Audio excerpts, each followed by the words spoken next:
గత ఎన్నికల్లో బాబు మీద గెలవలేకపోయినా కూడా మీలో ఒకరిని బలహీన వర్గాల ప్రతినిధిగా భరత్ను ఎమ్మెల్సీగా చేసి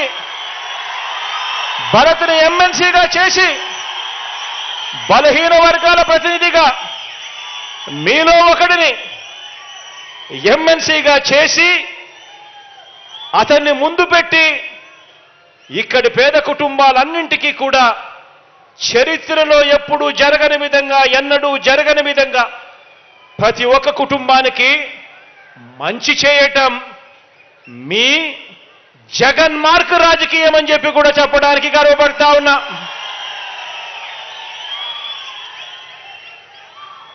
భరత్ను మన బలహీన వర్గాలకు చెందిన నాయకుడిని మీ వాడిని ప్రతినిధిగా చేసి ఆయన 2019లో గెలవలేకపోయినా కూడా ఎమ్మెల్సీగా చేసి కుప్పానికి ఈ 5 సంవత్సరాలలో ఇంత మంచి చేశాం. ఇదే భరత్ని మీ వాడిని కుప్పం ఎమ్మెల్యేగా ఎన్నుకోండి.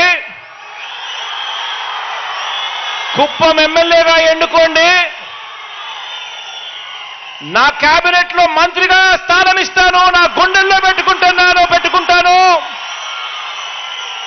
తన ద్వారా కుప్పం నియోజకవర్గానికి మరింత అభివృద్ధి, మరింత సంక్షేమం చేయిస్తాను అని చెప్పి కూడా ఈ సందర్భంగా మాటిస్తున్నాను మీ అందరికీ. ఆలోచన చేయమని అడుగుతా ఉన్నాను. మరి ఏ మార్క్ రాజకీయం కావాలి? ప్రతి ఒక్కరిని కూడా ఆలోచన చేయమని కోరుతా ఉన్నాను.